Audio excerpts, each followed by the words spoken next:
Okay,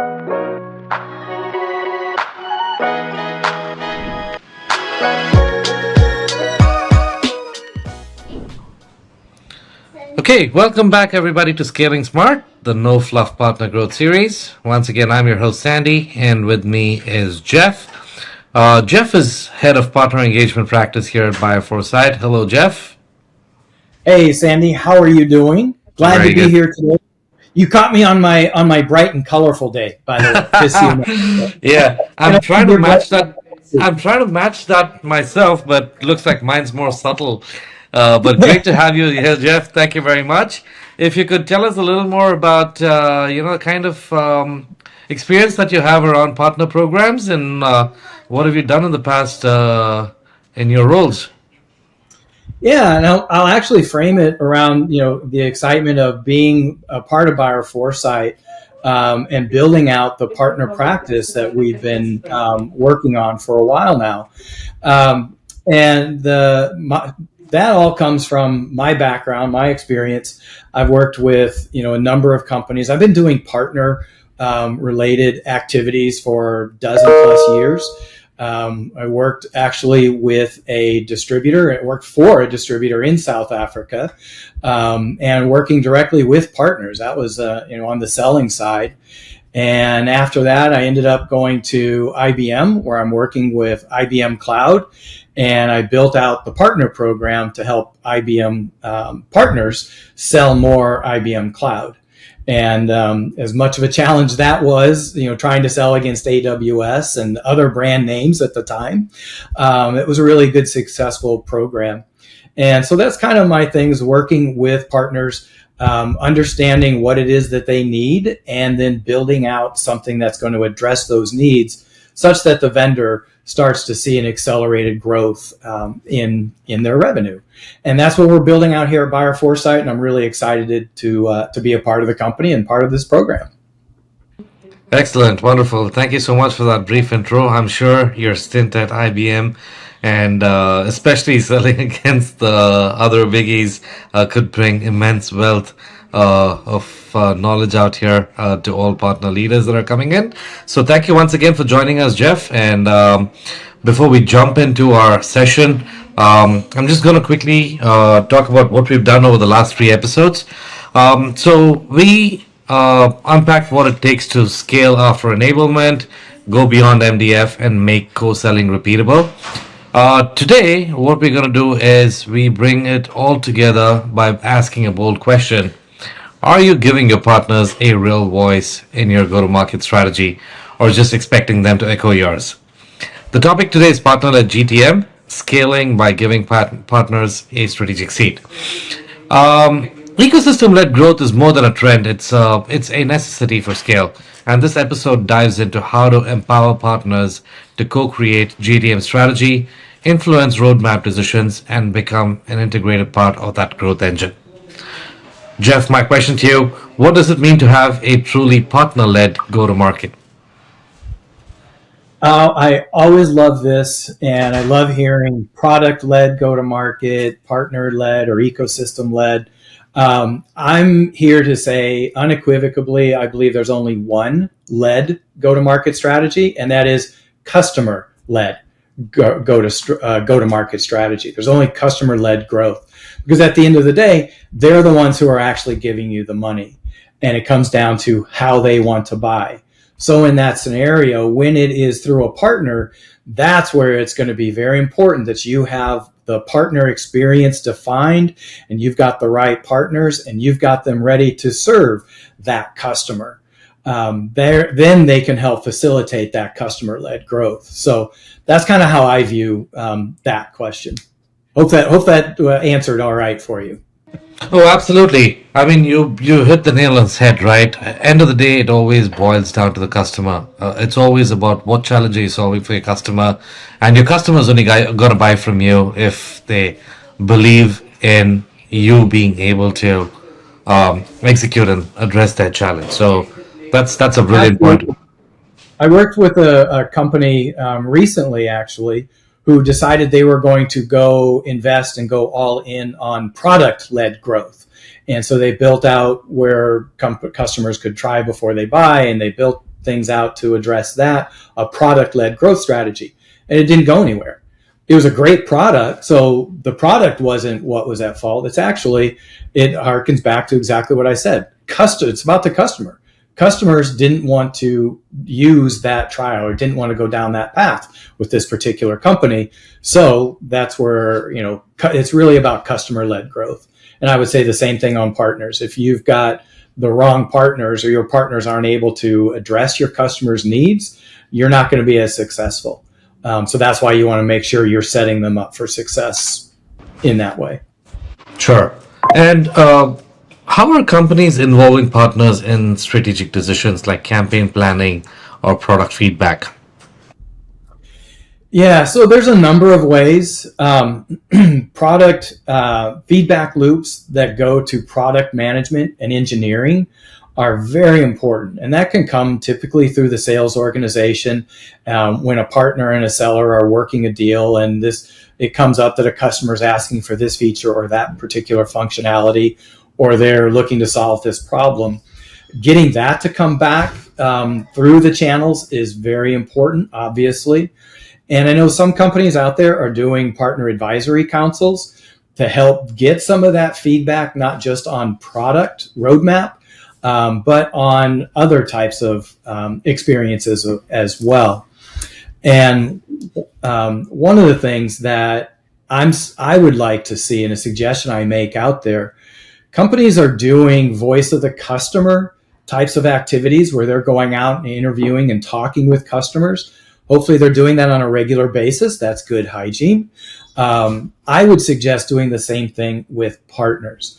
Talk with partners that are in your ecosystem and be able to understand from them, on the ground, in the streets, on the front lines, whatever phrase you want to use, but hear from them what they're experiencing and what it is they need and how they think they can help, and what they believe they need in order to be more successful. So that, I think, is a very important thing to do. Do voice of the partner. And it's not just partners that you currently work with. Talk with partners that you're not working with to understand more of things that they're experiencing and things that they would like to see to help round out your program. Interesting. Yeah. While you were talking about that go-to-market strategy, you're talking about alignment, you're talking about collaboration. All of that comes in a picture only when you're able to kind of understand also from your partner's perspective in terms of what is it that they're looking at. Um, what's the role of partner councils or advisory boards in scaling? Well, again, getting back to that voice of the partner, you need to be able to understand that. And when you get it through something like a partner advisory council, those are typically done once a year. But they're very valuable because, again, they're sharing what they're seeing on the front lines and they can communicate what it takes to win. They can also provide valuable feedback into the product roadmap. Quite often the development team, product management team can map out where they're looking to go based on how well or how quickly they can develop certain features or functions, or how quickly they want to get some new technology in to help stand out. But when you hear from somebody on the front lines, I see you're putting it on this quarter, but man, if you could bring it up to this particular quarter, we're going to have a lot more deals because we have customers asking for this more than some of these other functionalities. So being able to have those partner advisory boards or the partner councils they're invaluable bits of information. And I would also say, just a little bit of a PSA here, they typically tend to be close held within an organization. Sales and very few people very few sellers, very few marketers are attending it. But the information that comes out of that needs to be captured, synthesized, and brought back to the rest of the team. So certainly not bringing in a whole bunch of people to be peering and watching, and that's a different kind of vibe when that happens. But being able to bring that information back into your team, share it, and then readdress it with your go-to-market strategy. That's where it really starts to where the rubber meets the road, as we like to say here in the States. Sure. And with all of this, how does integrated marketing change when partners are at the center? Oh, I exponentially magnifies it, without a doubt. When you have field marketing events, and when I was working for inside for companies, and as now I'm working with companies, working with vendors as a on the outside with buyer foresight, talking with them that when you have a field marketing event, bring a partner in because now you're getting more audience. You're also getting another voice in that event, so it also helps drive additional quality. So field marketing, it can help broaden that reach. But when it comes to digital marketing, PR messages, it's going to amplify those messages. Because as you start to put digital ads out there, for example, or digital marketing, whether it's on social media or whether you're doing digital ads, what have you, when you get the partner involved and allow them to also share, like, repost, or even leverage some of the same creative that you have in digital campaigns, that's going to start to amplify. It's kind of like there was an old commercial back in the well, I'll say back in the 70s. I saw it on YouTube. I'm not that old, but there was an old commercial where this woman talked about, and she'll tell two friends, and they'll tell two friends, and so on and so on, and you start to see how this magnifies, and that's exactly the scenario. So if you engage, you've got a message you want to get out there, an activity you're looking to do, involve two partners and they'll involve more customers. So it starts to really amplify and broaden your reach. Yeah, that's interesting. And like I always ask, you talk a lot about some of these aspects, and you beautifully connect them with like real life examples.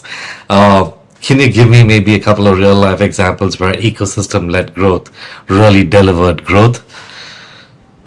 Yeah, this is where companies are 100% partner sales driven. Everything goes through the channel. There are no direct sales or direct sellers. The direct sellers are actually teamed with partners. Everything goes to the channel. Scale Computing is actually one such example, and you can see their results. I mean, they are perennially achieving outstanding scores from the partner community.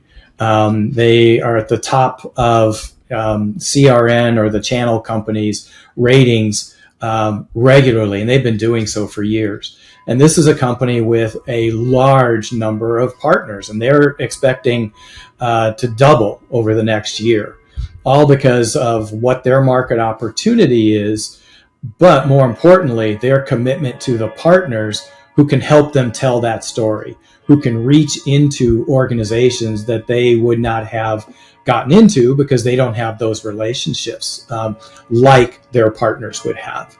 So that's just one example. I know there are others, but really it goes when most effective when there's a commitment to a channel. And it doesn't have to be 100% commitment like Scale does, but it can be a matter of, hey, we are committed to sending X amount of revenue, getting X amount of revenue through our channel, and we're going to support that by making sure that we are clean without any channel conflicts, and that we're working and engaging with our partners on a regular basis, up leveling them so they can build proactive, successful practices around our product.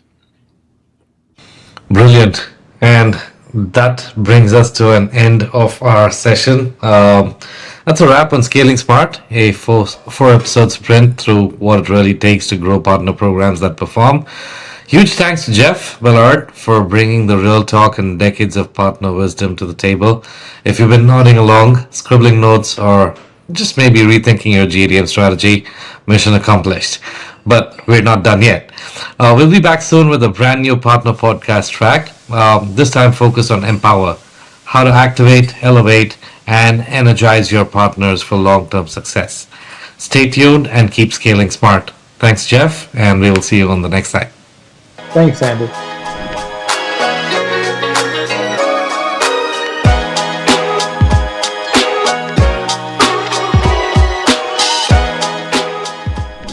Here's the last word. Don't be misled by the term ecosystem-led growth. It's now and will always be about what the customer wants. It's about customer-led growth. And your partners need to deliver value to the end customer. So the only question is whether your partners are in the driver's seat or stuck in the trunk. Got questions on partner councils, campaign co-creation, or how to build a go-to-market that's truly collaborative? Drop them our way via email at grow@buyerforesight.com or in the comments, because the best strategies are co-authored, not dictated.